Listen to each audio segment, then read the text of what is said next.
Masechet Shabbat résumé du Daf Tzadik Bet. La Gemara avait ramené dans le Daf précédent une marloquette entre Chizkiah et Rabbi Yochanan. Ici, la Gemara ramène la même marloquette, cette fois-ci entre Rava et Abaye. À savoir, est-ce que quelqu'un qui a sorti une boîte de fruits alors que la boîte n'est pas sortie complètement de sa maison, la majorité de la boîte est sortie, et dans cette majorité de la boîte, il y avait des fruits tout entiers qui étaient déjà à l'extérieur. Est-ce que je dis qu'il est chayav à cause de ces fruits-là, ou je dis qu'il est patour parce que la caisse les unit? On considère tout le contenu de la caisse comme une chose, qui n'est donc pas sorti entièrement, et donc il est encore patour. La Gemara dit encore une marloquette. Est-ce que la main de l'homme, on la considérera encore comme unie avec lui-même, avec son corps, et que donc celui qui sortirait un objet avec sa main, même dans les 3 tfachim du sol, est-ce que je dis que ça s'appelle que l'objet est sorti, ou je dis que non, c'est encore attaché à sa main qui est attaché à son corps, puisque son corps n'est pas sorti avec, il est donc patour. Donc ça c'est encore une fois une marloquette entre Abaye et Rava. Mishnah suivante, celui qui sort un objet en le portant aussi bien avec sa main droite que sa main gauche, ou bien sous son bras, ou sur ses épaules, il est chayav. Parce que de ces 4 manières-là, portaient les Lévim. Les Lévim de Kehat, donc la famille de Kehat de la tribu de Lévi, avaient l'habitude de porter de ces manières-là les objets du Mishkan, et donc les récipients du Mishkan, et donc de cette manière-là on est chayav. Mais s'il a fait un chinou, il l'a porté sur le dos de sa main, sur son pied, dans sa bouche, sur son oreille, dans ses cheveux, etc., toutes sortes de chinouim qu'il a fait, de changements qu'il a fait, il est patour parce que c'est pas normal de porter comme ça, donc il est patour. C'est pas un travail, une mélacha importante sur laquelle on est chayav pendant Shabbat. La Gemara dit que malgré que le Reshut Arabim se termine à 10 tfachim de haut, et donc depuis le sol du Reshut Arabim jusqu'à 10 tfachim de haut, c'est Reshut Arabim, au-delà, plus haut que ça, c'est plus Reshut Arabim. Ne crois pas que quelqu'un qui a pris un objet dans sa main, il est levé bien haut, donc il est bien au-dessus des 10 tfachim. Et comme ça, il a marché 4 amot, ne crois pas qu'il est patour, ne dis pas, c'était pas dans le Reshut Arabim, il est chayav. La preuve, c'est les Lévim. Quand les Lévim, qui faisaient certainement, dit la Gemara, 10 amot, 5 mètres, comme Moshe Rabbeinu, portaient le misbéach, qui faisait lui-même 10 amot, or ces barres étaient à 2/3 de la hauteur du misbéach, et donc quand ils le portaient sur leurs épaules, il se trouve que le sol du misbéach, enfin le bas du misbéach était bien au-dessus des 10 tfachim du Reshut Arabim. Et malgré tout, ils le portaient comme ça s'appelle donc porter, et donc on est chayav pour cette manière-là de porter, si on l'a fait au Reshut Arabim. Deuxième preuve dit la Gemara, même si tu veux dire que les Lévim n'étaient pas si haut que ça, ils faisaient pas à 5 mètres comme Moshe Rabbeinu, ils faisaient un peu moins, de toute façon, j'aurai une autre preuve. Prends le Aaron qui faisait 10 tfachim.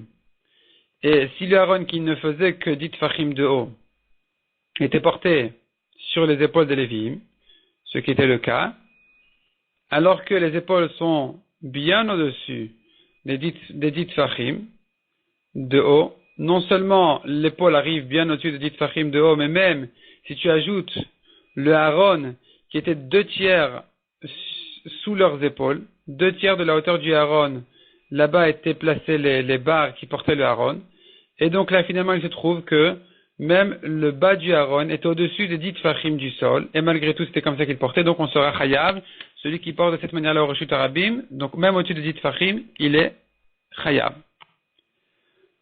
Autre halakha que dit la Gemara ici, quelqu'un qui a porté sur sa tête, même dans une ville où on a l'habitude de porter comme ça, il est patour. C'est pas une manière normale de porter, et donc il est patour. Ça s'appelle Beshinoui.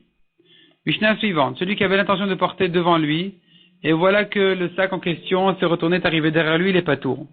La Gemara va expliquer que la raison elle est, parce que il avait l'intention de faire une bonne garde devant lui, finalement ça a été gardé derrière lui, donc c'est moins bien gardé, il est patour. Dans le cas contraire où il avait l'intention de le garder derrière lui, et ça s'est retourné devant lui, il est chayav, parce que c'est une meilleure garde. Donc c'est comme ça que la Gemara explique, ou bien première proposition que dit la Gemara, effectivement c'est une discussion ici dans la Mishnah, à savoir si a eu lieu un changement entre son intention et ce qui s'est passé, est-ce qu'il est chayav ou patour.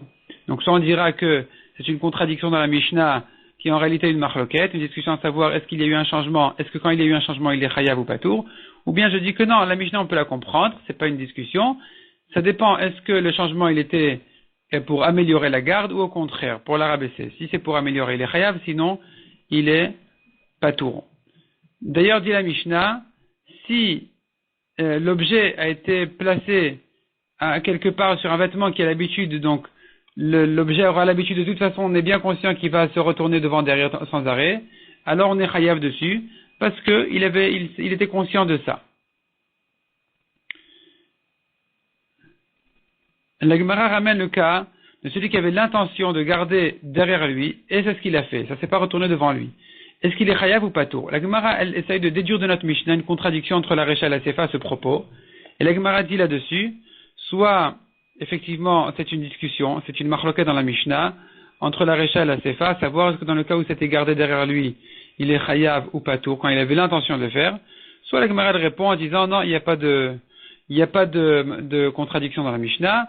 Dans le cas où il avait l'intention de garder derrière lui et c'est ce qui s'est passé, c'est clair qu'il est chayav, parce qu'il n'y a pas eu de changement vis-à-vis de son intention. La Mishnah n'est venue que nous ajouter le cas où il y a eu, oui, un changement de son intention, mais puisque ça a amélioré la garde, c'est passé de derrière à devant, il est chayav. Le seul cas où il serait patour, c'est le cas où c'est passé de devant à derrière. Avec ça, la Gemara essaye de prouver encore une fois d'une autre braïta que cette question-là d'une garde derrière sur son dos, est-ce que c'est considéré comme porté ou pas? La Gemara essaye de prouver que c'est une discussion entre les Tanaïm. La Gemara repousse à nouveau qu'on n'a pas de preuve que c'est une marloquette Tanaïm.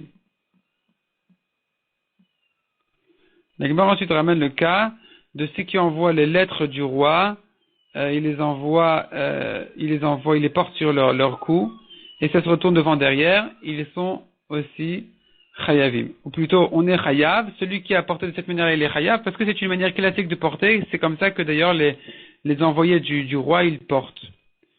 Mishnah suivante, celui qui a porté un pain au Reshut Arabim, il est chayav. Deux personnes qui l'ont porté, qui l'ont sorti, ils sont pturim. Si une personne ne veut pas les porter et que deux personnes l'ont sorti ensemble, alors dans ce cas-là, ils sont chayavim, et selon Rabbi Shimon, ils sont pturim. La Gemara va ramener trois avis, Rabbi Uda, Rabbi Shimon et Rabbi Meir. Selon Rabbi Meir, dans tous les cas, même deux personnes qui ont fait la melacha, ils sont chayav.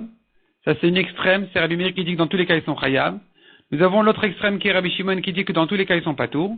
Et nous avons l'opinion du milieu qui est Rabbi Uda qui dit que ça dépend. Si ils pouvaient faire chacun seul et qu'ils ont fait ensemble, ils sont pturim. Mais s'ils ne pouvaient pas faire chacun séparément, ils les ont fait ensemble. C'est comme ça que la melacha doit se faire en général. Et donc dans ce cas-là, ils sont chayavim. Donc finalement, selon Rabbi Yehuda, pour être patour, c'est que dans le cas où chacun pouvait faire tout seul et qu'ils ont quand même fait ensemble, c'est que là où ils sont patour. Et la Gemara va ramener des drachas des psukim, aussi bien pour Rabbi Meir, pour Rabbi Yehuda que pour Rabbi Shimon. Chacun va prouver des psukim son avis.